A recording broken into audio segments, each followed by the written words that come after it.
Hey guys, welcome to the show. I'm Rantoinette.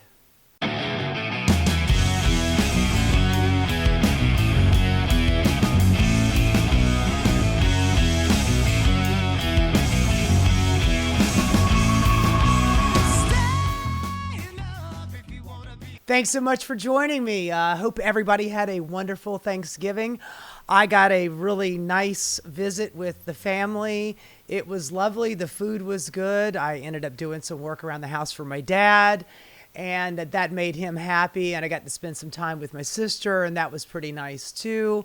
I ended up getting a flat tire the last day I was there, but I managed to fix it on my own.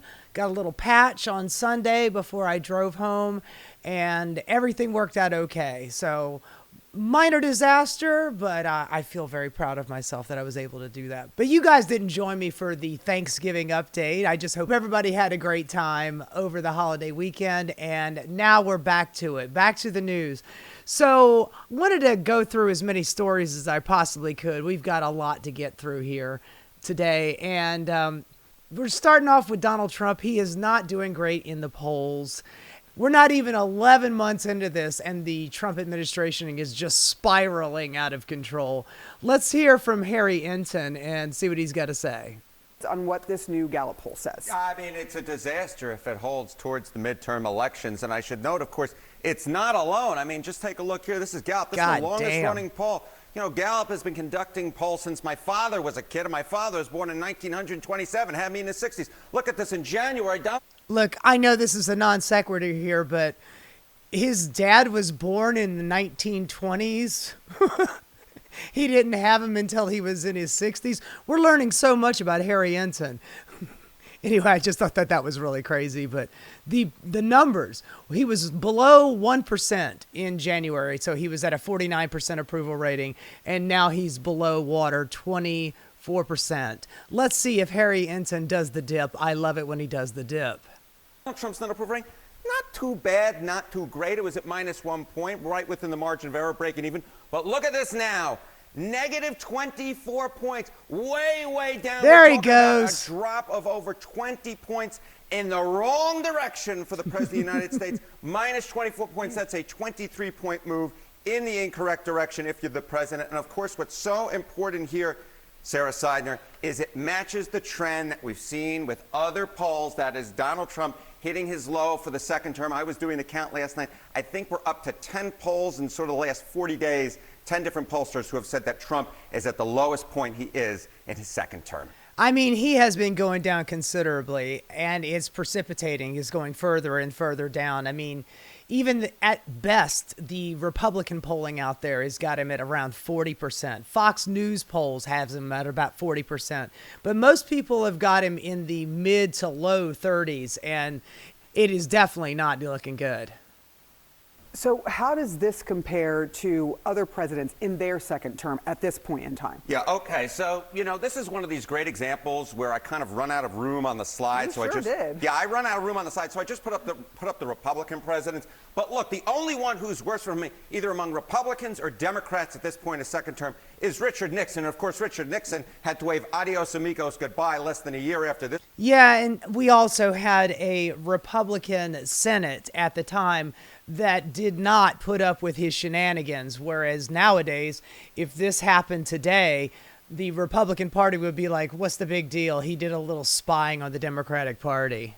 This poll was taken. He was at minus 36 points. Trump at minus 24 points. That beats, or is worse, I should say, beats in the wrong direction. George W. Bush, minus 19 points. His Republican Party, of course, suffered major losses in the 2006 midterm elections. Dwight Eisenhower, plus 31 points. Donald Trump has never smelt that at all. I had to go into the archives to dig up that photo. And Ronald Reagan at plus 41 points. That will still never cease to shock me. Ronald Reagan back in 1985.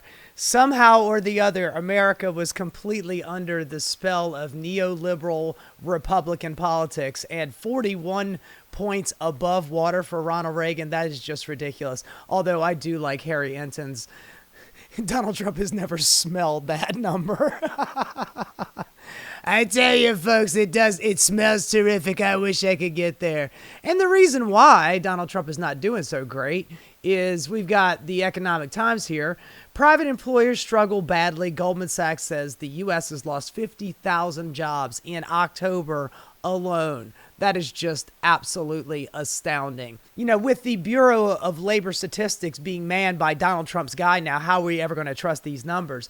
But according to Goldman Sachs, it's lost 50,000. We have lost 50,000 jobs. And that's just in 1 month. 1 month, folks. Under Trump, inflation is costing the average American family $700 per month. Per month. Got a little graph down here. United States, the average is $706 a month that Americans are having to spend more for the cost of goods and services. And of course, it varies from state to state. Hawaii is over 1,000. Alaska is over 1,000. I believe probably California. California is $1,100. That looks like it's the highest number. But, you know, just pick your poison. Whatever state that you happen to be in, prices are going up. And it is hitting everybody in the wallet, and nobody is happy about it. Got more on that. The U.S. is losing thousands of manufacturing jobs. They're just running out the door. It is astounding the amount of jobs lost in Donald Trump's second term. He's only been in office for 11 months, and we're losing every single month over and over again. Trump is underwater on almost everything, but if the economy was doing okay, then his Republican base probably wouldn't be losing faith in him. But since the economy's in the crapper and people are losing jobs left and right, it's not looking good for the big guy. We got more polling on Donald Trump. CBS News poll finds that most people would oppose the U.S. military action in Venezuela.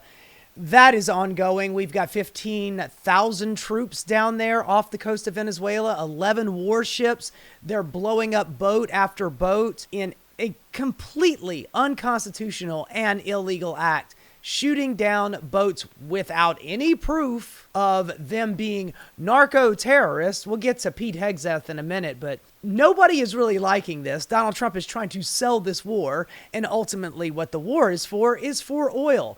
We've got that woman that just won the Nobel Peace Prize, which, by the way, the Nobel Committee should just give up, honestly, when they're picking people like this, but whatever her name is, Maria Conchita Alonso. Sorry, I know that's an actress and that's not really her name, but I can't remember her name right now. Anyway, that woman is like, come, please, come to Venezuela, overthrow this guy and put me in power, and I'll make sure that Exxon and all you oil companies out there get to come in and pillage our country. I will spread my legs wide open for you. You can get the snatch anytime you want to. And America is not buying it. It smacks of the Iraq War, the lead up to the Iraq War. It took about 1.5 years for the Bush administration to convince America that they had weapons of mass destruction and we had to go in there and get it. Ultimately, it was about the oil. I remember Donald Trump running on it in 2015 and 2016 saying, it was so stupid us doing that war.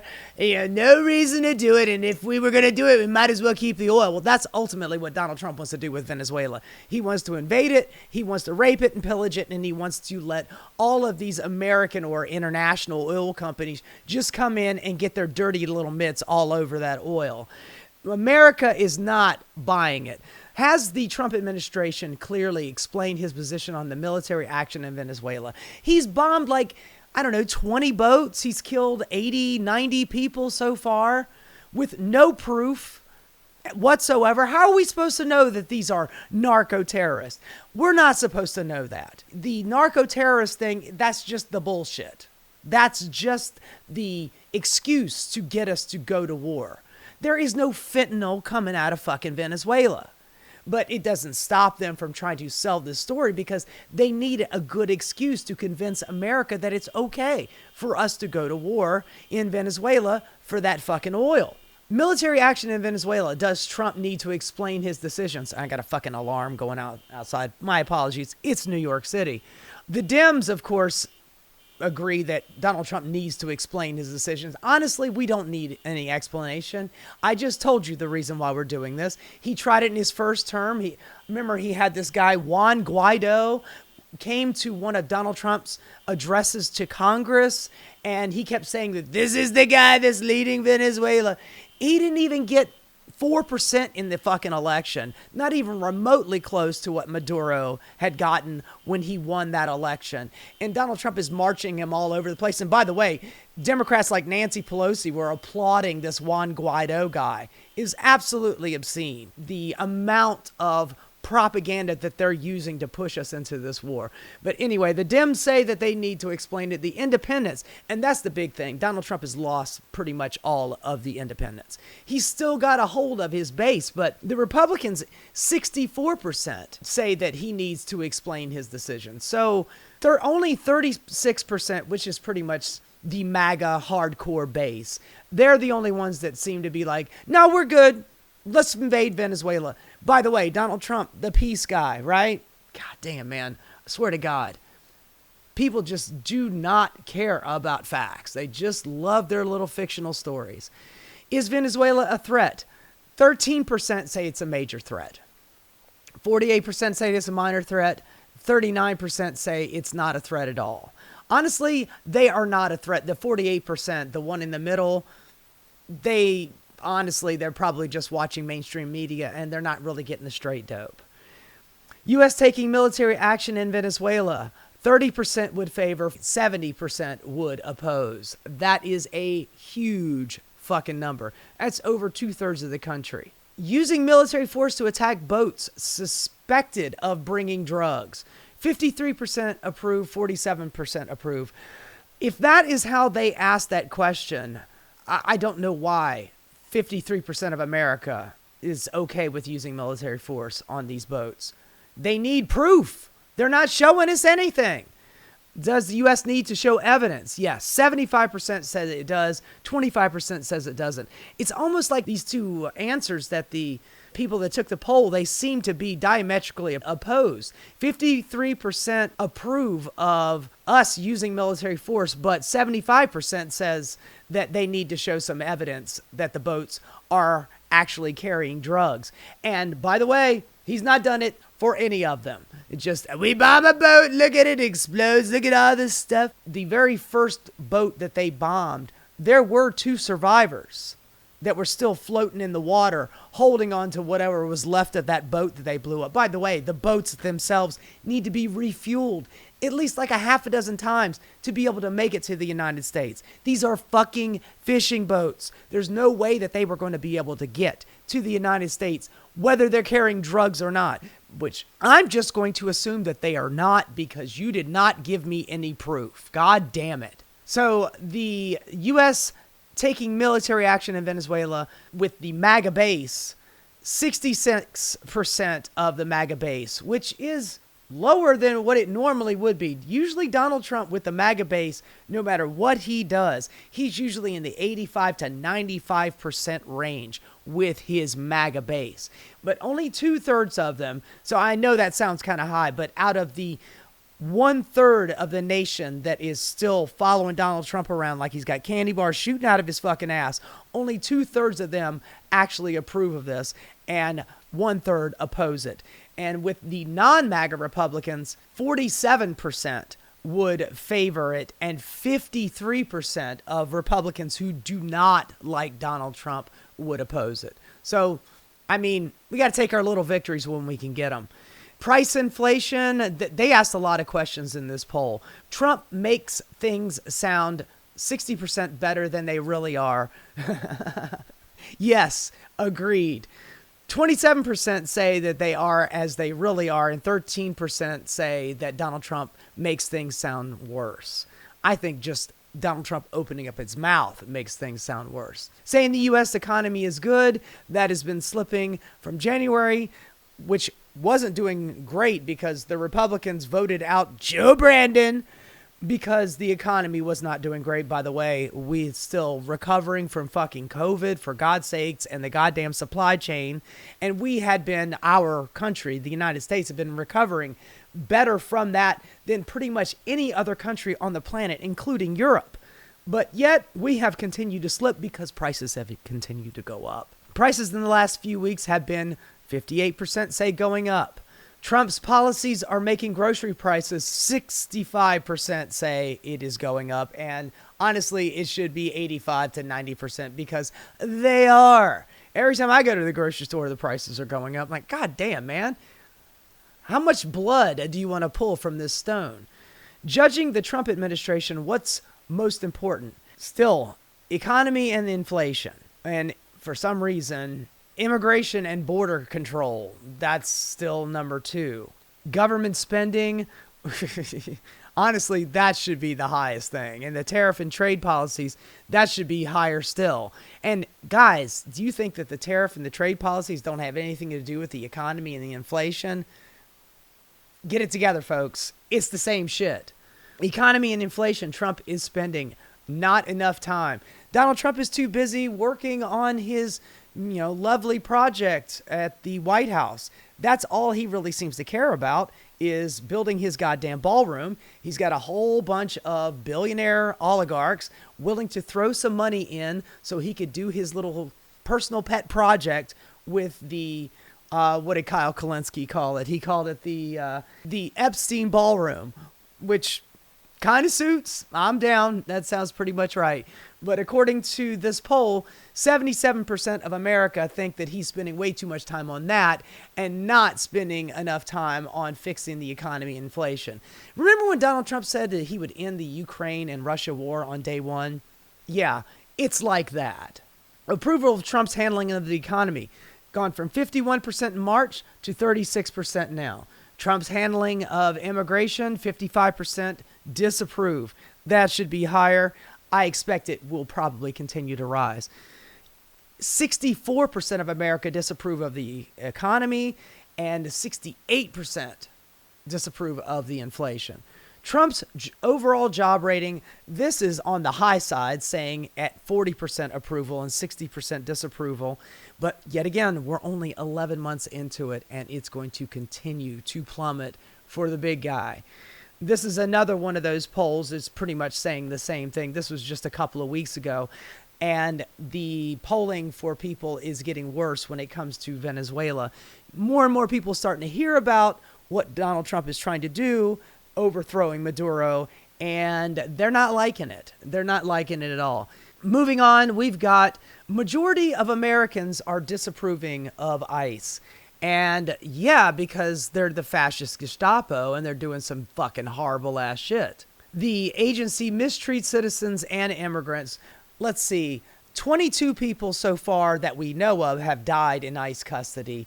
There have been over 170 Americans who have been deported, and thousands Americans have been detained by ICE. People are getting run over by ICE. People are getting pepper sprayed. Babies are getting pepper sprayed. This is an unaccountable Nazi force that is hiring the 3%ers and the goddamn Proud Boys. Everybody that was at January 6th has got a new job, and they're all working for fucking ICE. Even that dipshit with the eye patch, that guy has got a new gig. Everybody who is a fat, loser, racist white man can barely... ICE has relaxed their standards so much. There's no more age limits. And they have written tests, but it's an open book written test. They still can't pass those. They can't manage to do the fitness, which is, I don't know, something silly like being able to do 20 push-ups and run like a 14-minute mile, and none of them can do that. So they're hiring anybody and everybody that's willing to take this job. But most people don't want to do this because it's very Nazi-esque. But yet, Donald Trump, he's got a big bucket of money, and he's willing to shower it on anybody that is willing to do his racist Nazi Gestapo stuff. And Stephen Miller, you know how he be doing. He be loving this stuff. Trump's approval rating hits a new low amid Epstein controversy. Well, that was bound to happen. And, I think that most Americans probably understand that, yeah, man, they were buddies for years, for fucking decades. They shared girls. They, sharing of birthday cards with young women drawn on a birthday card. The insanity of all this stuff. And the fact that there's still a contingent of people out there who don't believe this. I mean, hell, fucking Marjorie Taylor Greene ended up retiring because she was getting too much heat from Donald Trump for pointing out the obvious that he is the one that is blocking those files from coming out. Don't worry, folks. We're going to get a brand new investigation. Here's another interesting poll. This kind of covers all of the overall jobs. I believe this is Gallup, and that was what Harry Enton was talking about. Overall job approval is at 36%. Crime is his highest. I mean, I understand how that sounds. Donald Trump, the biggest thing that he loves to do is do crime and pardon other criminals, because a fisherman can tell another fisherman from afar. For some reason, the foreign affairs is at 40%. All of these are underwater, but his highest is, I don't know what he's doing with crime. I have no idea. Maybe it's because crime has been precipitously going down for the last few years, even before Donald Trump took office. And since crime is going down, I guess they're just going to give that to him as a win. But that's only at 43%. Foreign affairs, I'm going to attribute that to the ceasefire, non-ceasefire, with Israel and Gaza, which, by the way, they've killed hundreds of people since the ceasefire, thousands of injuries. I think 1,500 new buildings have been leveled in Gaza. Ceasefire, my fucking ass. Immigration, he's still up there. Foreign trade is at 39%. That should be much lower, because the foreign trade thing is the goddamn tariffs. And that's all Donald Trump. You can't be blaming Joe Biden for that shit. The economy is at 36. The situation in the Middle East between Israel and Palestine is at 33. Why is he getting higher marks for foreign affairs? Ultimately, the only thing that he's done foreign affairs wise is that deal right there, which is not a ceasefire. And of course, all the other wheeling and dealing that he's been doing with Middle Eastern countries for Trump resorts. Give me $5 billion and I will put a golf course in Vietnam. I'll put a golf course in Qatar. I'll put a golf course in fucking Saudi Arabia. Wherever you want me to slap my name on it, I will do it as long as I get paid. And of course, his lowest number is healthcare at 30%, which is definitely understandable, because he's just, they still haven't come up with a deal for fixing the healthcare issue that they have created with the big, beautiful bill. Everybody's ACA premiums are going to double and triple. And when that bill comes due, there's going to be a lot of Republicans out there, Republican House members, that are going to be feeling the pinch. But what's interesting is that Donald Trump tried to pass off recently, in the last couple of days, tried to pass off a new version of the ACA or Obamacare and just call it Trump Care, so he could fund those subsidies so people could continue to get that health care. But immediately Republicans put the kibosh on that. And honestly, I think that they're just shooting themselves in the foot. And what does the art of war say? When your enemy's making a mistake, don't stop them.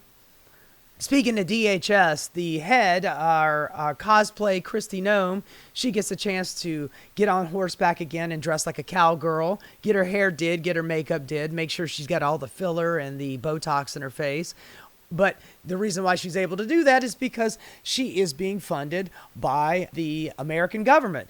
$220 million DHS ad contracts, and they're all with friends and family. So the corruption is here, it's brazen, it's right in our fucking faces. The company's run by the husband of Noem's chief DHS spokesperson and has personal and business ties to Noem and her age. DHS invokes the, quote, emergency at the border to skirt competitive bidding rules for the taxpayer-funded campaign.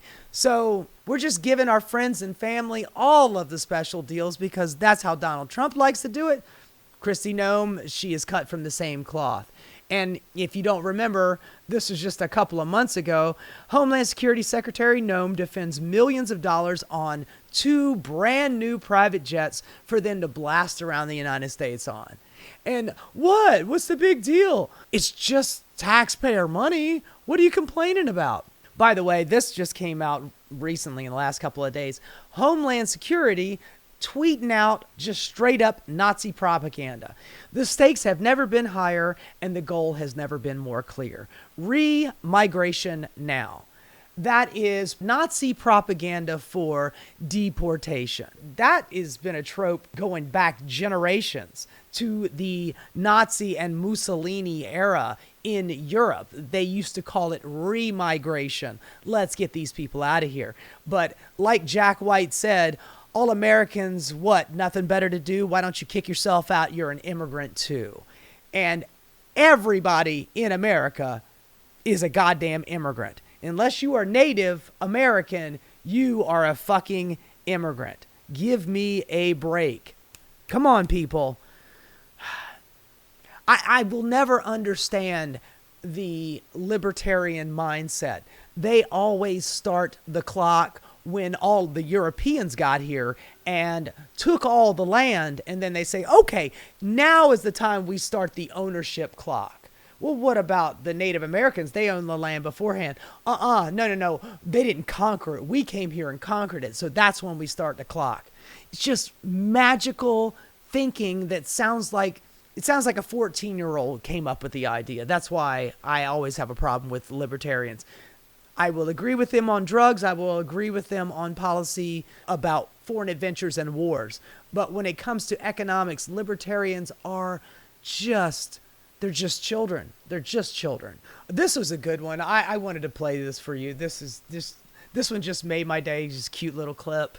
An ICE employee was among 16 men arrested after trying to solicit a minor in Bloomington, Minnesota. Police say when he was arrested, he says, "Yo, I'm ICE." This is a tragedy in many respects, but people at the Department of Homeland Security, I know there are great people there that come to work every single day and do their job. I don't agree with that. Admirably. Unfortunately, Mr. recently married back here is not one of those people. He works for ICE, and he is an auditor for them, a civilian employee. When he was arrested, he said, "I'm ICE boys." Well, unfortunately for him, we locked him up, put him in our jail. He got reappropriated to our jail, and my understanding is he helped send people to send federal authorities. I think he's going to see some federal authorities because I think the feds are going to take this case. Oh, that's joyous. Oh, I love it. And just the entitlement of it all. Hey, I'm ICE. Cut me some slack. You were soliciting sex from a minor, honey. I don't care what the hell you are. You going to jail, dog. Moving on. Speaking of being explicitly creepy and sexual, ex-Senator Eichhorn, charged with soliciting sex from a minor, released to a halfway home despite FBI revelations. Honestly, this guy probably should be doing time, but for some reason, soliciting sex from a 17-year-old showing up with cash and condoms was not enough. But at the very least, he is now an ex-state senator. By the way, look at this son of a bitch, man. How come all of these guys that are doing this stuff are always just the creepiest, pastiest looking bitches? Eichhorn's downfall came just days after he co-authored a bill with other Senate Republicans to define Trump derangement syndrome as a mental illness. Dude, you're worried about Trump derangement syndrome, which, by the way, every MAGA Trump follower, Trump cultist, Trump sycophant, they're all suffering from Trump derangement syndrome. I don't know how they managed to turn that stupid ass phrase around on us, but dog, you believe everything that comes out of that lying motherfucker's mouth. And this guy is trying to define what Trump derangement. How about you actually do something for the people as opposed to just sticking your thumb up your ass and spinning? Seriously. Fuck you, man. More. Okay, this is actually pretty interesting. What we got here is the Riley Gaines, Leah Thomas story. They did a big, huge investigation. I'm not going to be able to watch any of this with you. You should watch it. I watched it, and it's very good. It's about an hour plus long, and there's so much dirt in this. But ultimately what it's saying is that this is the best thing that ever happened to Riley Gaines. Her coming in 5th place, tying for 5th place with Leah Thomas, who is trans. Let's just put it this way. If she had come in 4th place and Leah Thomas had come in 5th, nobody would know who the fuck you are because you came in 4th place. You didn't even medal, okay? There's only 3 people that get to stand on that podium. Gold, silver, and bronze. I mean, if you had been in 2nd place and Leah Thomas had come in 1st, I can see a little bit of an argument about that. But the fact that you came in tied for 5th with a trans woman and have managed to make a fucking career out of it. You're getting paid thousands of dollars for appearances on Fox News and speaking engagements. If you had come in 4th and beaten Leah Thomas, what the hell would you be doing? Probably selling real estate somewhere. But they got a couple of revelations here. Pauly and Torres, which that is the name of this podcast. It's called the Pablo Torres Podcast. And they partnered with Mother Jones to do the investigation on this. And Pauly and Torres also dig into how much money she has made as a political figure. The pair reports that Gaines was paid $25,000 appearance fee in 2025 by Harris County Republicans, a Republican political group in Houston, Texas, which is roughly 8 times more than she made for her appearances in Kentucky in 2023. She made $126,000 from the Riley Gaines Center at the Leadership Institute in 5 months as a spokesperson, which in turn was funded by the DeVos family. Remember Betsy DeVos? She was the head of public education in Donald Trump's first term. She used to also, I think they're Amway. I believe that's who they are, and Amway is a fucking Ponzi scheme. Thankfully, we're not dealing with Betsy DeVos. We've got to deal with the goddamn wrestling lady. 6 in one, half a dozen of the other. Either way, education is getting fucked, but that's another story. But anyway, Riley Gaines, you shouldn't be complaining about Leah Thomas. You should be thanking your fucking lucky stars, because otherwise you would be living out in the wilderness of absolute obscurity, coming in 4th place, not even fucking medaling. You fucking loser. This was a pretty sad one. Man detained by ICE found dead, hanging with hands and feet tied, says attorney. You can't do that to yourself, honey. You cannot hang yourself and then tie your hands and feet. It's a fucking lynching. We're doing lynchings in America now. A Chinese immigrant was found dead in the U.S. Immigration and Customs Enforcement detention with his hands and feet tied behind him, an attorney has alleged. Chaofeng Yi died 4 days after entering ICE custody in Pennsylvania on August 5th, with an agency report stating that he was found by agents with a cloth ligature around his neck. Now, I told you, 20 plus people have died in ICE custody so far that we know of. Not to mention all of the alligator Auschwitz people who are now missing. There was like 1,800 people. They're all gone. We don't know the records for half of them. The other half are probably in other detention facilities because they were forced to close down in Florida. So they probably moved them all over the place, which is one of the reasons why Core Civic and Geo Group's stock prices have gone through the roof. Those are private prisons, and they're making bank off of this shit. They're making ungodly sums of money. $170 billion budget for ICE and detention. So it's not just ICE getting the money, it's detention facilities.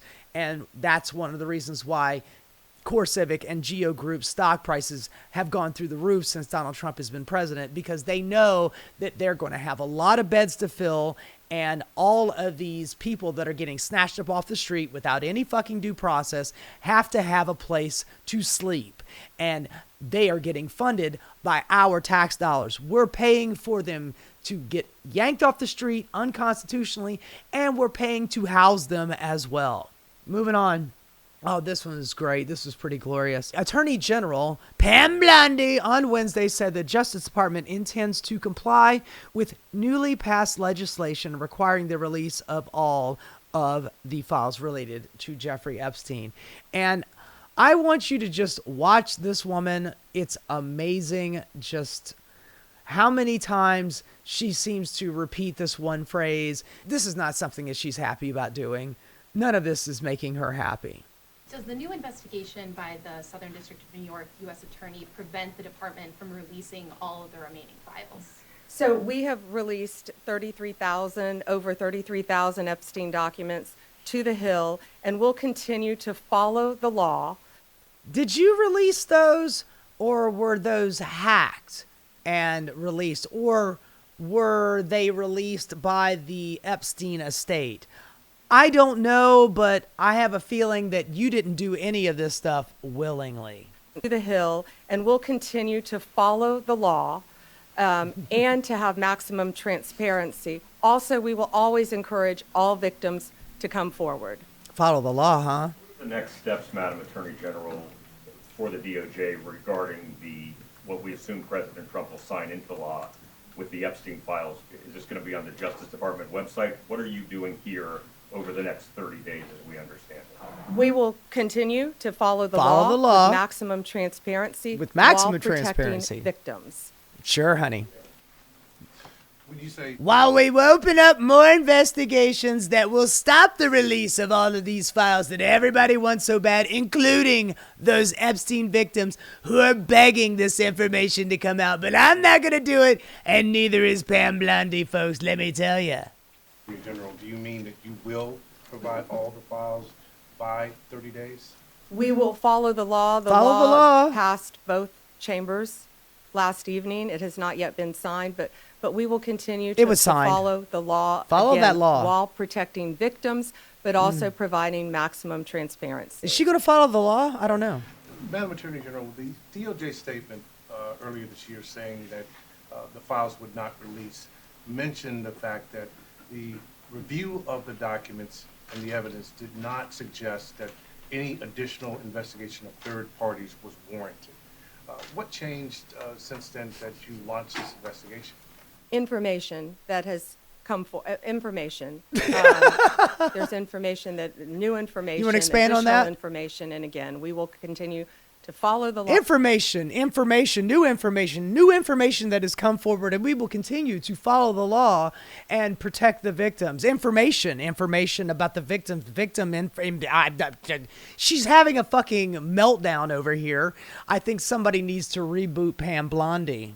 Any leads. If there are any victims, we encourage all victims to come forward. They have come and we will forward. continue They want the files released. to provide maximum transparency. Maximum under the transparency law. under the law. Follow that law. Madam General, on Ryan Wedding, you mentioned, Madam Attorney Sure, General, the issue with the new information that you just indicated, is the department seeking information perhaps from the Epstein estate, because Mr. Blanche did not have that information when he interviewed Ghislaine Maxwell? What new information? And would you They gave her that limit the sweetheart deal? investigation to just those named persons that the president talked about, or is this a broad, open-ended investigation? I would refer to the Deputy Attorney General's post that he put out on I don't X, wanna answer and that. We're not going to say anything else on that because now it is a pending investigation. There it is, folks. It's a pending investigation, which means that any file that they don't want to get out there, they're going to say, well, we have an open investigation on that. So, we can't release that right now because that would be detrimental to the victims out there. And all of the victims are screaming and yelling to let the files out. Stop fucking lying. Oh, my God. Lying like a cheap blonde rug.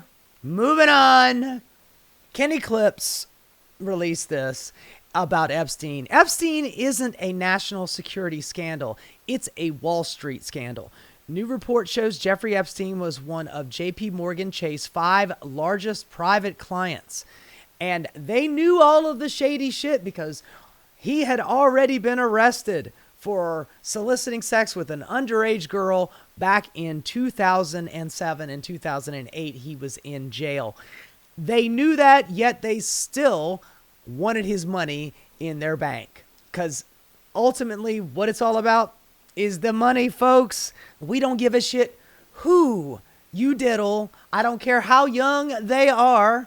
I don't care how illegal it is. That does not matter. All I care about is the billions of dollars in interest that I can make off of your money and all of your connections. Epstein bombshell. My staff is releasing a new report showing JP Morgan Chase executives all the way to the top enabled Epstein's sex trafficking operations. You're going to want to read this. New York Times. More. Netanyahu, this is Ryan Grimm, and I have seen this. It was a really interesting video he did. He was talking about this. Netanyahu demanded Bill Clinton release convicted Israeli spy Jonathan Pollard after telling Clinton Israel knew of the tapes between him and Monica Lewinsky. According to multiple reports, Clinton did not do it after George Tenet threatened to resign as CIA chief if he did so. So Netanyahu was putting pressure on Bill Clinton about keeping mum about Israeli spies, which, by the way, if I'm not mistaken, Obama released that guy, that Jonathan Pollard guy, in 2015, and now he's meeting with Mike Huckabee, U.S. ambassador to Israel, welcomed convicted U.S. spy for Israel, Jonathan Pollard, into the U.S. embassy in July. God, it is all so fucking incestuous. I know that all of the sexual misconduct and all of the pedophilia that had been going on with him and a whole bunch of ridiculously wealthy elites, that is very salacious, and that is usually at the top of everyone's mind. But it was more about the contacts.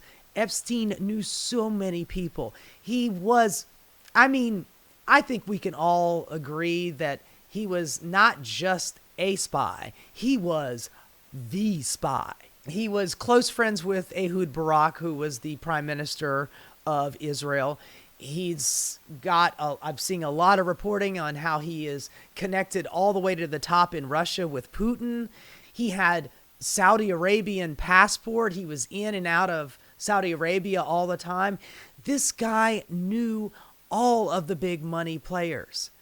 And I think that the young girls was just a combination of honeypots to get people involved and also blackmail material to be able to use on any of these people. I mean, he's got everybody from the neoliberal Larry Summers to I kept my shorts on Alan Dershowitz to Donald Trump to Bill Clinton to Putin to the Prime Minister of Israel. The guy knew so many people.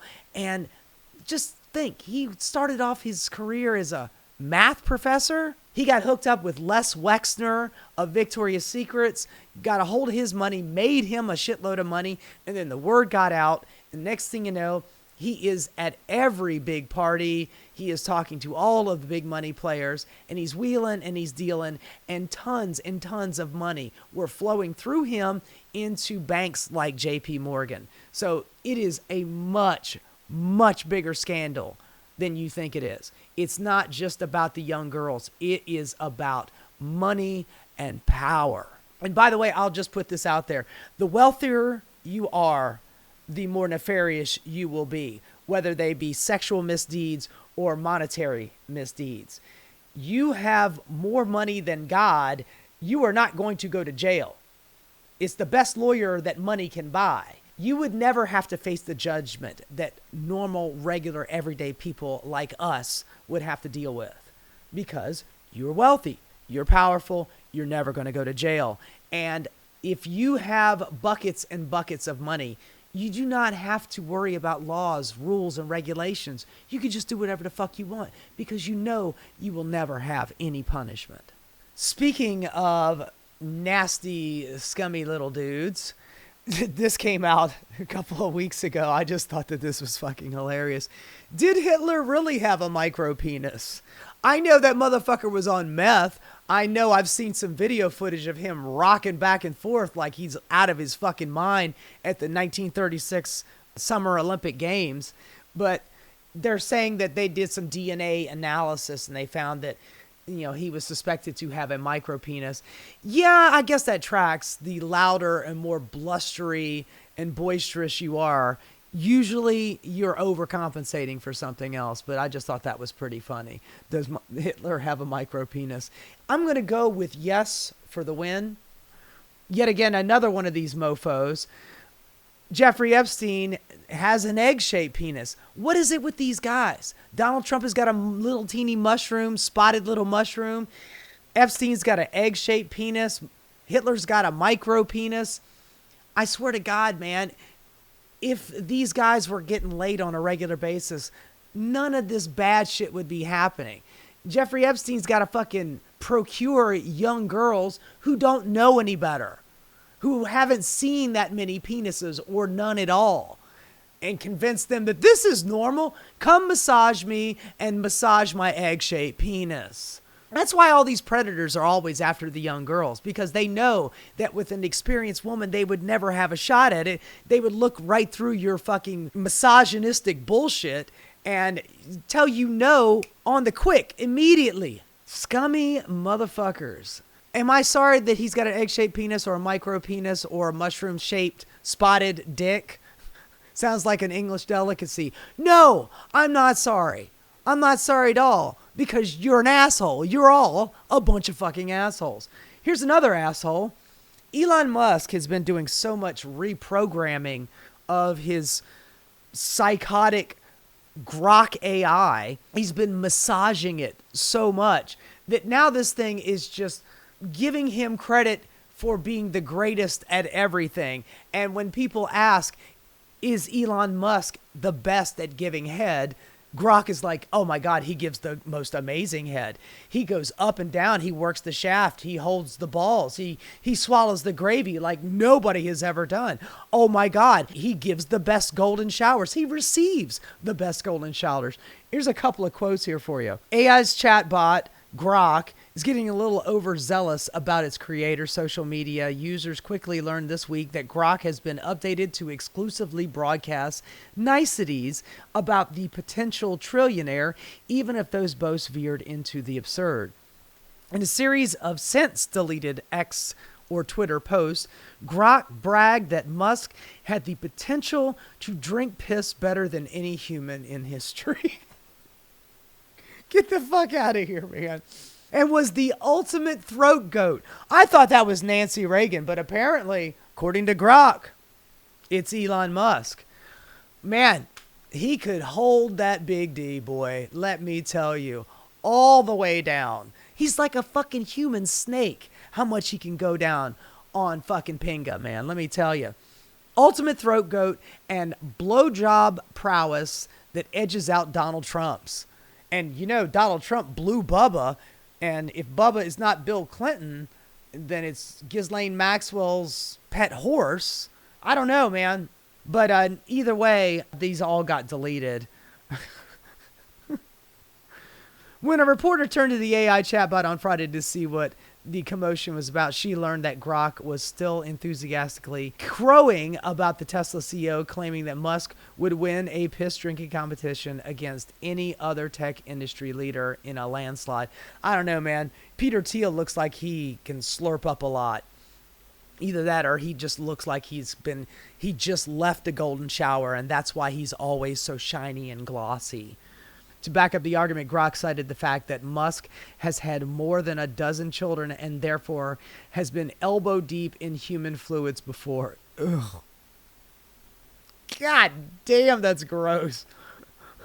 Elon Musk would just win, man. He'd win. He'd finish the pint, I guess that's of piss, slam the glass down, tweet, let's fucking go, and then ask if anyone wants to try the piss from Mars simulation habitat next. Musk acknowledged the mix-up Thursday, writing on Twitter that Grok was unfortunately manipulated by adversarial prompting into saying absurdly positive things about me. Dude, you are the guy that has the key to Grok's heart. Anytime Grok says the truth about something, 2 days later, it's spitting off, I'm Mecha Hitler, because you were back there tweaking the fucking algorithm. Let's not pretend like it's not you that's been fucking driving Grok crazy. Get the fuck out of here. Okay, switching gears, we got Trump's weaponization chief seems to admit to punitive fishing expeditions. There's this guy, his name is Ed Martin, and he has been on the Trump bandwagon trying to help Trump go after all of his enemies, like Letitia James, like James Comey, like Shifty Adam Schiff.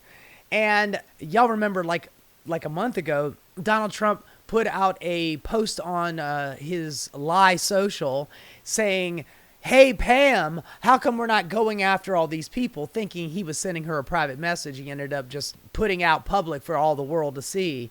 But now we got this guy, Ed Martin, and he has been targeting these groups. You remember that whole thing about Donald Trump saying, "It's all lawfare, they're all after me. Mom, they're doing another witch hunt." Well, he, in actuality, is doing this shit. During his 2024 campaign, Trump repeatedly targeted people who had been investigating or opposed him within the veiled threats of legal prosecution. Now, Martin, in his capacity as head of the so-called weaponization working group, they have a fucking name for it, it's obscene, at the Department of Justice, has been tasked with putting those prosecutions into action. The list of targets includes Letitia James, who led successful mortgage fraud case against Donald Trump, 34 felony counts. He was convicted. He is a fucking fraudster. Ain't no getting around it, dog. You got convicted of that shit of your fucking peers. Thank you very much. Pay the fucking $500 million in tax evasion, you asshole. Who led a successful mortgage fraud case against the Trump organization that resulted in a judgment of hundreds of millions of dollars. And Shifty Adam Schiff is Donald Trump. I like to call him, he's shifty, he's so shifty. I'm not even a fucking fan of Adam Schiff. Seriously, fuck that guy. But go after him on something that he actually did, as opposed to this shit. He's out to get me and I don't like it, Mom. Who served in the House January 6th Select Committee that documented Trump's role in fomenting the insurrection in 2021, which we all saw it, folks. He did that shit. You know he did it. And here's this asshat. He's on Maria Bartiromo talking about the reason why he is going after him, trying to justify all of this bullshit. Doing at DOJ, and all we're doing across the government is saying, get the truth out, and then, by the way, let's hold people accountable, and that's exactly what's going on. So when we're holding people accountable, how about Donald Trump and all of his fucking emoluments, clause breaking bullshit? All of the money that he's made out of his meme coin, and all of it that, you know, selling fucking Trump Bibles and golden shoes and Trump watches.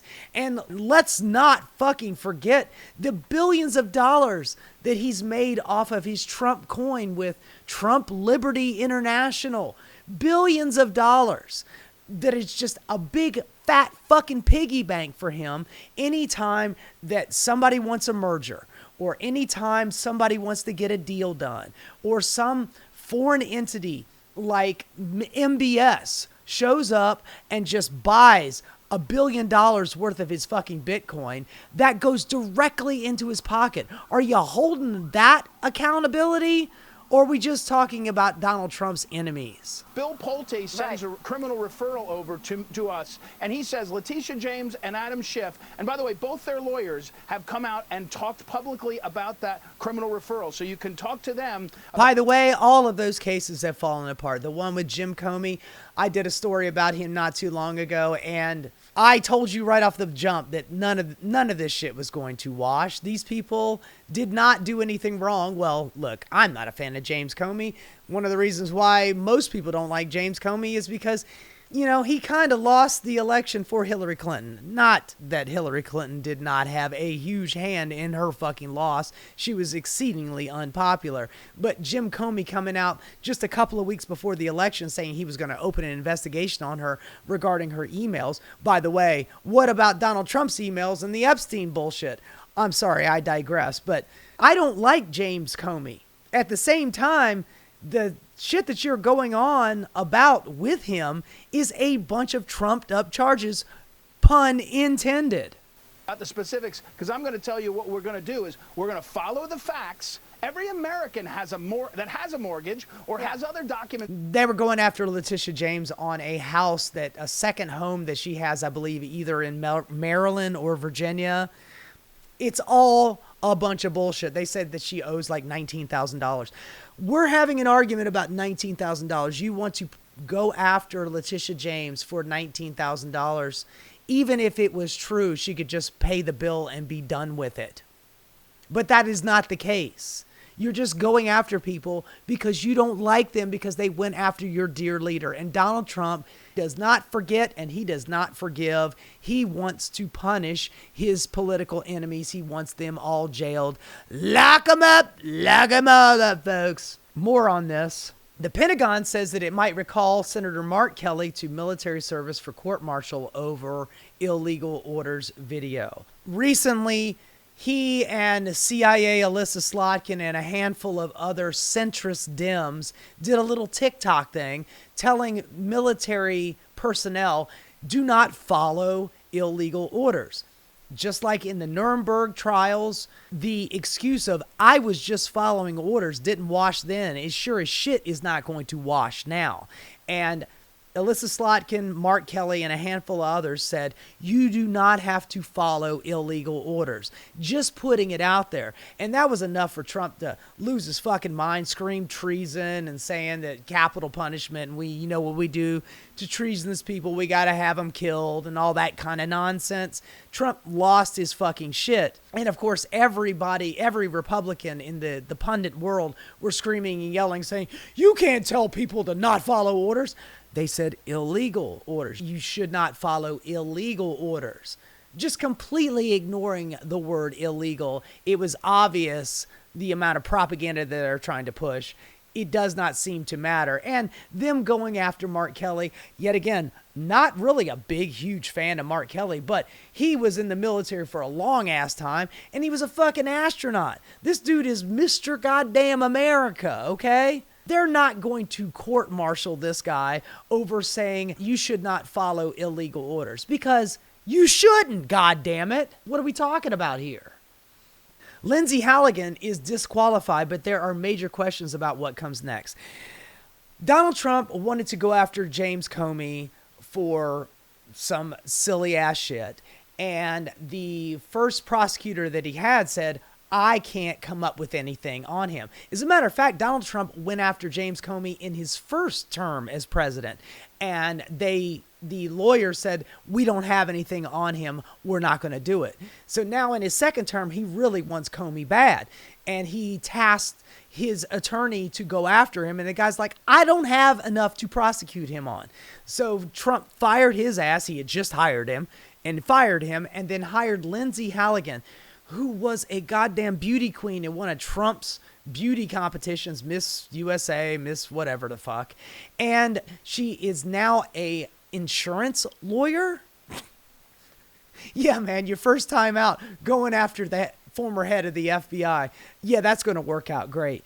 Anyway, one of the reasons why his first lawyer said, I don't have enough to prosecute him, I'm not going to do it, is because doing so is fucking illegal as balls, man. That guy would have been prosecuted, probably lost his legal license. He would not be able to practice law anymore because by doing so would be breaking his oath as a lawyer. And he did not want to lose his law license. So he said, I'm not doing this. So Trump fires him and gets Lindsey Halligan. And she is dumb enough to just go ahead and try to do it. She stood in front of the judge and the judge is just basically like, you have absolutely nothing here. And in fact, your appointment is fucking illegal. Not only should you not be in my courtroom, you should not have been hired in the fucking first place. But we'll see what happens. Look, Donald Trump is not going to get in trouble for anything. The Supreme Court has basically given him carte blanche. He can do whatever the fuck he wants to, and he will never get any reprisals for all of the criminality that he's done. But his underlings, they don't have that protection, including Lindsey Halligan. All right, moving on. We got a little different story here. Now, you guys know about Larry and David Ellison, the father and son billionaire duo who's basically trying to take over the media. They just did that big Paramount Skydance merger, and which kind of got Jimmy Kimmel fired. And then, of course, after everybody pitched a bitch and canceled their Disney subscriptions, they hired him back. But Larry Ellison now is talking about firing people at CNN because he wants to buy CNN's parent company, which is Time Warner. They've already got a big chunk when it comes to Skydance. He also I believe he runs Oracle, which is another huge media conglomerate. And he now wants to buy Time Warner, which owns CNN, and talking about a backdoor way of firing people that Donald Trump doesn't like. I mean, this guy is a scumbag extraordinaire, another 100-billionaire asshat who thinks that he's got every right in the world to shape the news the way he wants to. This guy's a fucking Zionist. He believes in the infallibility of Israel, which is one of the reasons why he and his son David got goddamn Barry Weiss. No charisma whatsoever, no views on YouTube with her free press that wasn't free because they sold fucking subscriptions to it. That's like saying you have free speech on fucking Twitter and you pay $8 a month for it. Nevertheless, they hired Barry Weiss because she is a Zionist and she is pushing Zionistic propaganda. And that's why they put her at the top spot. Gave her $150 million to run CBS. They just didn't finish that sentence. She's going to run it into the fucking ground because she does not know fuck all what she's doing. They're brazen about this these days. They just want to own the media so they can sell their bullshit propaganda. Honestly, television is dying. It's been dying for such a long time. So many people have cut the cord and they're just getting their news from social media, which, by the way, Larry Ellison and I believe Rupert Murdoch and the Saudi government have a big, huge ownership chunk of TikTok. They want to control all of the information that's getting out to you because they are trying to suppress what we have all seen. Israel is doing a genocide. Israel has become the new Nazi fascist in the world. We all see it. We all know it. But they're doing everything they can to stop that information from getting out to you. Dog, it's a little too fucking late. We already know this shit. And I don't care how taut and shiny you pull your face, that facelift looks like dog shit. It looks like somebody pulled your skin while they were putting their foot on the back of your fucking head. Act your age, not your goddamn shoe size. J.D. Vance urged Jeff Bezos to make the Washington Post even more MAGA. Y'all remember the inauguration. All of the tech billionaire douchebags were at the inauguration. He left all of his supporters out in the cold, all the people that came from all across America to see Donald Trump get inaugurated. It's too cold outside. Let's just have it inside with all of my friends. And all of the billionaire oligarchs were there. The Elon Musk, the Jeff Zuckerbergs, the head of fucking Google, everybody who is anybody who donated millions of dollars to the Trump inauguration fund was there. Joe Rogan was there. And not to mention Jeff Bezos. Jeff Bezos was there with his new wife, girlfriend, whatever the fuck, with her skin all pulled taut and shiny with Mar-a-Lago face and her big jumbly sticking up and pointing at everybody. Meanwhile, every other oligarch is going, I want one of those. Anyway, back on the subject here. Vance is begging Jeff Bezos to be more MAGA friendly. They are desperately trying to get this propaganda pushed. And look, it's working because Jeff Bezos took back the endorsement from the Washington Post. Remember in 2024 during the election, the Washington Post editorial staff, they all supported Kamala Harris in the election. And Jeff Bezos made an executive decision and took away that endorsement. And then lo and behold, he's at the inauguration. He's getting all of the court rulings, all of the judgments against him, the Bezos Act that Bernie Sanders worked so hard on, all of the Lena Khan stuff that when she was working at the Federal Trade Commission, going after monopolies, going after antitrust, going after Jeff Zuckerberg, going after Jeff Bezos. All of those lawsuits went away. All it took was a large stack of cash hand-delivered to Donald Trump at his inauguration. And of course, you know, Jeff Bezos, he's thrown a shitload of money at the Epstein ballroom that Donald Trump is so diligently working on. He's having arguments, for God's sakes, with his contractors because they're like, we can't make it any bigger. than it is. There's not enough space. You will be going into the street. It'll take over the fucking Treasury Department. We can't make it any bigger. I don't care. I want it so big and so golden. It just reminds me of the big cock that I will never, ever have. It's always about dick size with these guys, man. And let me tell you, I'm looking at J.D. Vance here with his gender-affirming beard. I can tell you right now, solidly, I don't want no short dick man. That right there, J.D. Vance. Usha, honey, I'm sorry that you had to let that man slip it in you. Ooh, girl. And I heard that she's not wearing her wedding ring anymore. I guess that little comment that he made at the Turning Point USA meeting that they had a couple of weeks ago when he's like, I really wish my wife would just become a Christian after all. Honey, it wouldn't matter if she was Christian or not. She is brown. And everybody at Turning Point USA is a fucking Nazi, man. They don't care if she's Christian. They care that she is not white. Moving on. This douchebag here, this guy named Jake Lang, he went to a public comment thing at Dearborn City Council. The dude is wearing a fucking flak jacket in the building, for God's sakes. Have a listen to this complete and utter imbecile. Lying to our faces, pretending to be Americans, wearing your suits. But that doesn't happen anywhere else where you guys are in charge. There are 53 Muslim majority countries. And in all of them, it is tyranny, destruction, it is shithole living. We have to call it what it is. You guys don't live like we do. We don't want you in our country. We will come and eat your shawarma in Somalia, okay? We don't need it here in Michigan. Just in case you guys weren't aware, this is a motherfucking Nazi right here. A straight up fascistic white nationalist asshole. Dude is wearing a fucking bulletproof vest in a goddamn council meeting in Dearborn, Michigan. Get the fuck out of here.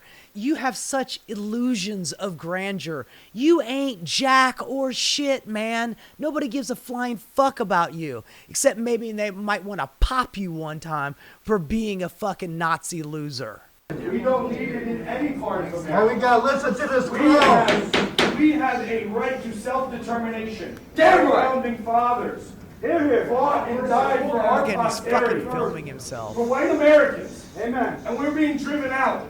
You come here and you marry 4 or 5 women and you outbreed us. You change the laws. You make all of our... For God's sakes, you know, this is just a great replacement theory bullshit all over again. We're not breeding enough. We need to... Why don't you just say the fucking 14 words? We need to secure a white nation for all of our white children. You are a goddamn fascistic Nazi mofo that needs a good rap in the mouth. And speaking of which, this is that dude just a few years ago. That guy right there at the Capitol breaking in. Now he's been pardoned along with 1,500 other asshats that invaded the Capitol like a bunch of psychopaths. All of them pardoned and commuted by the president. And now they feel emboldened to stand in front of a town council or join ICE and snatch brown people off the street for being brown. This is pretty interesting. I didn't know this, but apparently Jamal Khashoggi was investigating allegations that Jared Kushner was selling CIA secrets to Mohammed bin Salman, the crown prince of Saudi Arabia. I love the ending. Thank you for your attention to this matter. I had no idea that that's what he was investigating, but that actually makes a lot of sense. I remember hearing the quotes from MBS saying that he had Jared Kushner in his pocket. Meanwhile, Jared Kushner, at the end of Donald Trump's presidency, gets a big fat $2 billion contract where the Ministry of Economics in Saudi Arabia went to MBS and was like, are you sure you want to send $2 billion to him? And he goes, oh yeah, absolutely. You never know, Donald Trump might get back in office. And check it out, he got back into office. You think Jared Kushner is still not working in the Middle East right now? Of course he is. There's money to be had in them hills. And apparently, Jamal Khashoggi was investigating the connections between Jared Kushner, CIA secrets, and Mohammed bin Salman. I don't know if you guys remember this or not, but At the beginning, when Mohammed bin Salman kind of came into power, there was this big brouhaha about the 5,000 members of the Saudi royal family, that he sequestered all of them in a Ritz-Carlton in Saudi Arabia in Riyadh, and some of them he killed, some of them he arrested, and the rest of them paid a tribute and were set free. Mohammed bin Salman was all about taking power, and the rumor was that he got all of that information about his own royal family from the CIA, which he procured from Jared Kushner. So Jamal Khashoggi was investigating that, and that was the reason why they chopped him up and threw him in a barrel full of acid. And Donald Trump doesn't seem to give a shit about that.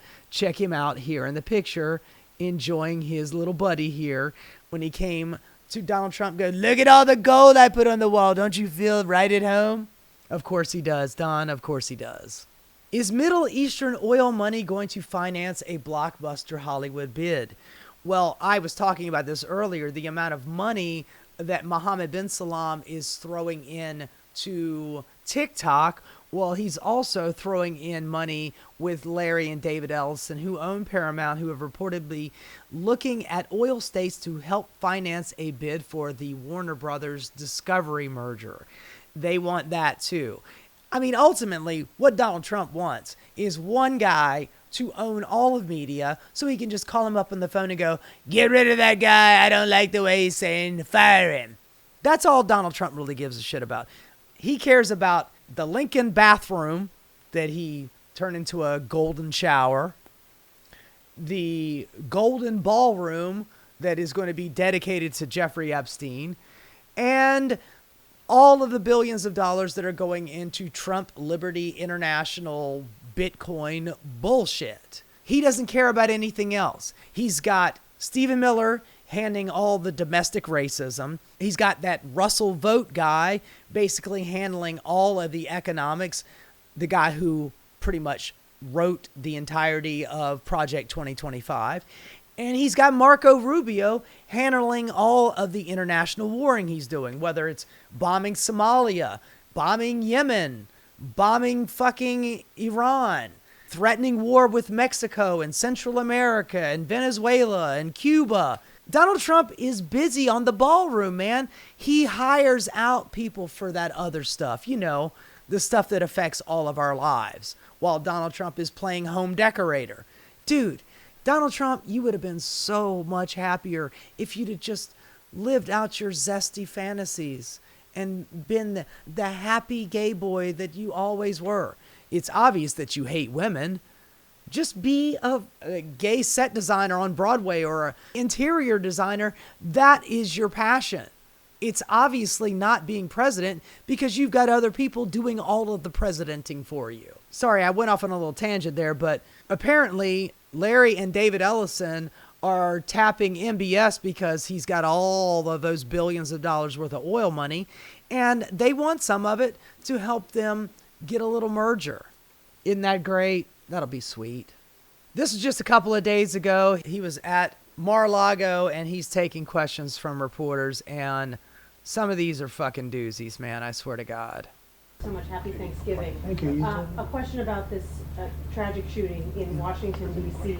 U.S. officials... Oh, by the way, before I go on, I haven't mentioned that yet, but there was a shooting in D.C. It was a man originally from Afghanistan. He shot 2 National Guard members, one of which has died. The woman died, and there was a man who is, I think he's still on life support, but he's not looking too good either. And it turns out that that guy was recruited in Afghanistan at the age of 15 by the CIA. And he ended up working in, like, doing black hat shit, assassination stuff. At the end of the war, when Joe Biden ended the war, which, by the way, the first president in decades that actually end a war. Of course, Donald Trump wants to get back into Afghanistan. He's talked about it numerous times in the past couple of months. Jesus Christ, man, we end a war and he just wants to get back into it. Do you not have enough places to bomb? You are so busy with Venezuela. Give me a fucking break. At the end of the war, Joe Biden brings in a few thousand Afghanistan nationals who helped out our soldiers during the war, meaning Joe Biden didn't leave people behind to get killed by the Taliban when they took over the country after we left. It was all a paper tiger. The government that we had set up in Afghanistan was bound to crumble, and it did. So Joe Biden allowed a lot of those people who came here to help us, he allowed those people to come into the country, which Donald Trump is really pissed off about. But the ironic thing is that that guy received the actual paperwork, the asylum paperwork, in April of this year by the Trump administration. It does not get any stupider than this, but this is Donald Trump's answer to that question. Say that the suspect worked very closely with the CIA in Afghanistan for years, that he was vetted, and the vetting came up clean. He went cuckoo. I mean, he went nuts. And that happens too. It happens. It's called PTSD, dog. That's what it's called. You train somebody from the age of 15 years old to be a killer. Who knows, man? War is fucking hell. It does things to people. It's not just him. A lot of Americans who have been mistreated by our military, used and abused, chewed up and spit out. You know how many homeless veterans we have? It's like 70,000 homeless veterans in this country. We have nearly 1 million homeless people in this country, but we have tens of thousands of homeless vets. We do not give a shit about you. Once we have used the part of you that we want, once we get everything, all the goody out of you, then we say, good luck with the rest of your life and your lost leg. Oh, I'm real sorry about that. Here's a fucking Purple Heart for you.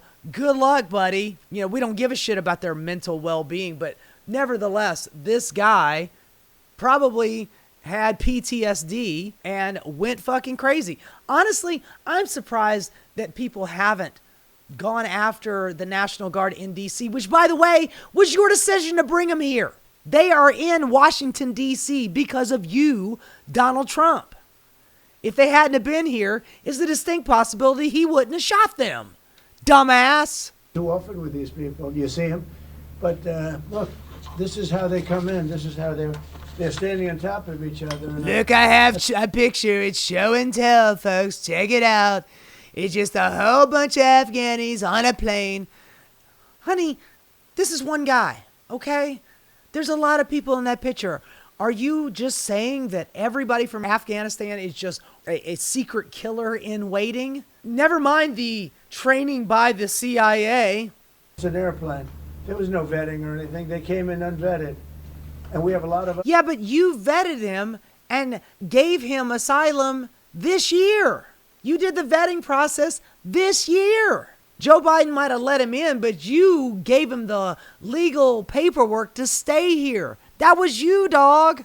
Others in this country, we're going to get them out. But they go cuckoo.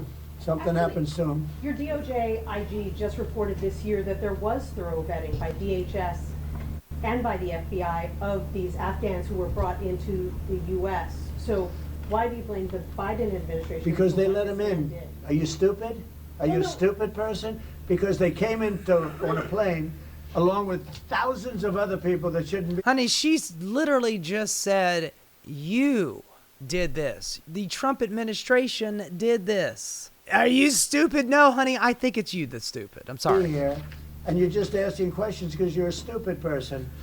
And there's a law passed that it's almost impossible not to get them out. You can't get them out once they come in. And they came in, and they were unvetted. Dude, you were kicking people out of this country left and right. What the fuck are you talking about, man? Is the hair dye soaking into what little smooth brain you have left? They were unchecked. There were many of them. And they came in on big planes, and it was disgraceful.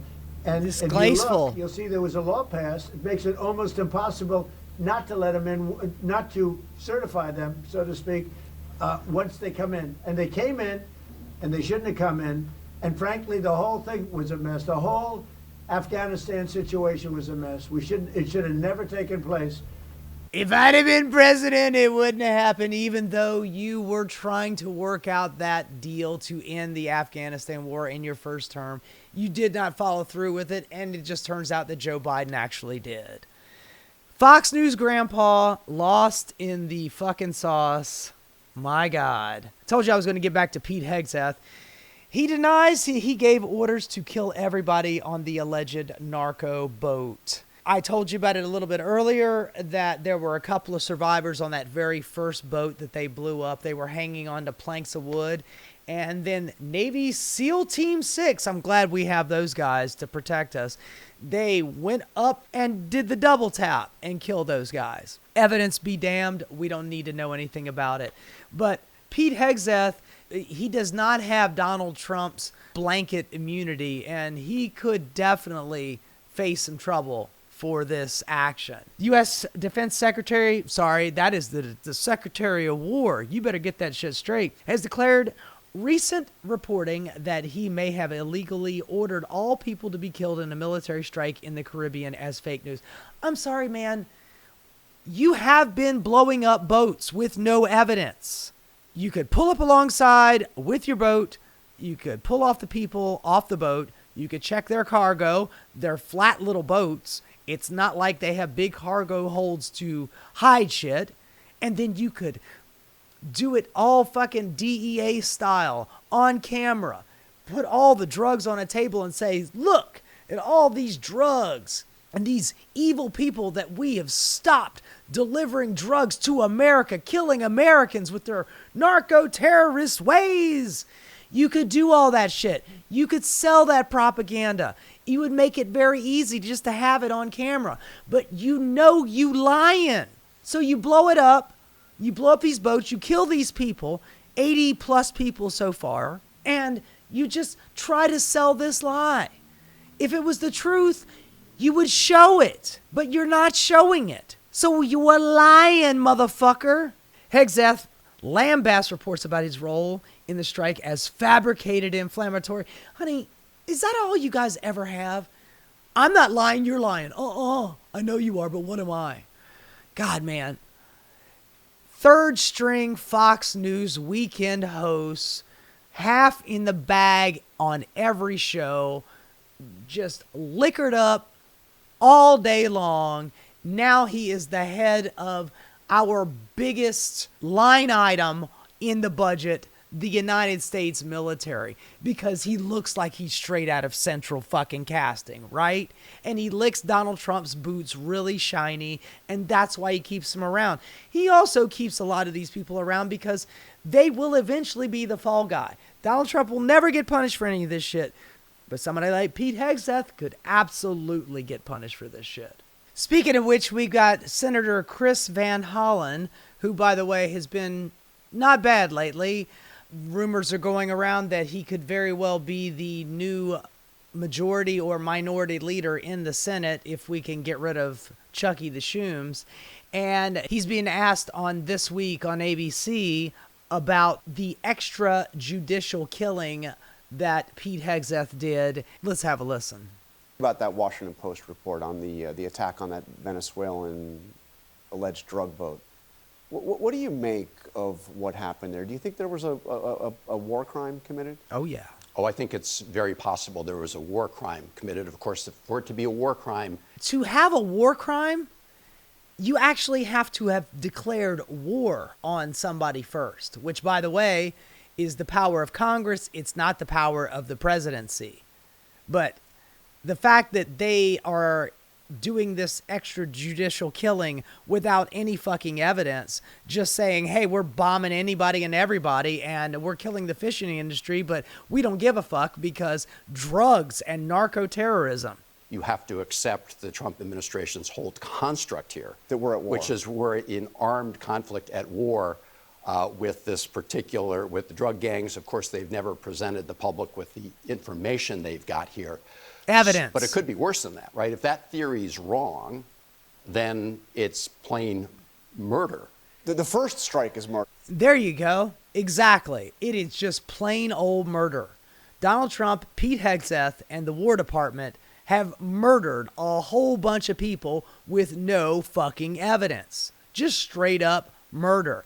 And I am glad that somebody is actually saying it. I mean, for God's sakes, it's been pretty obvious as the day is goddamn long, but it's taken them this long to finally come around to saying it. I'm glad that it's somebody like Chris Van Hollen that's actually saying it. And also, I wanted to touch on this too. He was asked about the Afghani killer in D.C., and he's got something interesting to say about that as well. First, I join you in saluting the service and sacrifice of the National Guard members who were killed, and all of them. Mm-hmm. This is a desperate attempt. They should not be in D.C. They should not be being put in this place. There's absolutely no reason for them to be there. In fact, that has been unconstitutional. Donald Trump sending in military into American cities, patrolling and policing American citizens, is against our Constitution, posi fucking comitatus. And yeah, the word fucking is in there. Of the Trump administration to blame everybody else in the world and not accept any accountability. As you pointed out in your interview with the secretary, it was the Trump administration that was last in time when it came to vetting. And I can tell you that they come before Capitol Hill, Secretary of Homeland Security, FBI director, and they tell us how they've improved the vetting processes. And now they're trying to blame everything on the Biden administration. Well, I mean, what's new? Donald Trump blames Joe Biden for fucking everything. He blames Joe Biden for our current economy. Never mind the fact that Donald Trump has been here for almost a year doing all of his tariff nonsense, allowing all these mergers to go through, allowing monopolies to get bigger and bigger, and not policing anybody price gouging the fuck out of us. By the way, Joe Biden was actually going after people who were doing price gouging, using Lena Khan to go after them. And all of that shit has been reversed. No wonder your fucking prices are going up. But Donald Trump has never missed an opportunity to blame somebody else for some dumbass shit that he did. This is a president who refuses to take accountability for anything. It was also interesting that she said that he was radicalized here in the United States. So how do you vet if the radicalization happens here, it didn't happen in Afghanistan?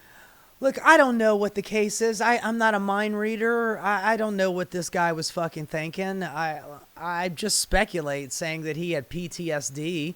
He was recruited when he was 15 years old into doing black ops shit for the CIA. That's going to fuck with your head, man. If he was radicalized here in America, it kind of says something bad about the United States, doesn't it? When you have somebody like Donald Trump at the top, and he's been in the zeitgeist for the last decade plus with all of his evil, nasty rhetoric, it's going to have a deleterious effect on Americans.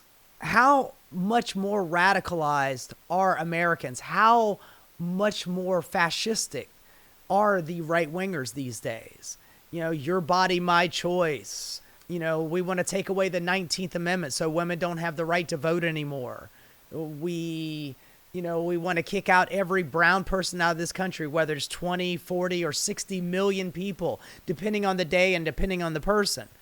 We have gotten much more Nazified in this country because of Donald Trump and his policies. Well, that's a very good point.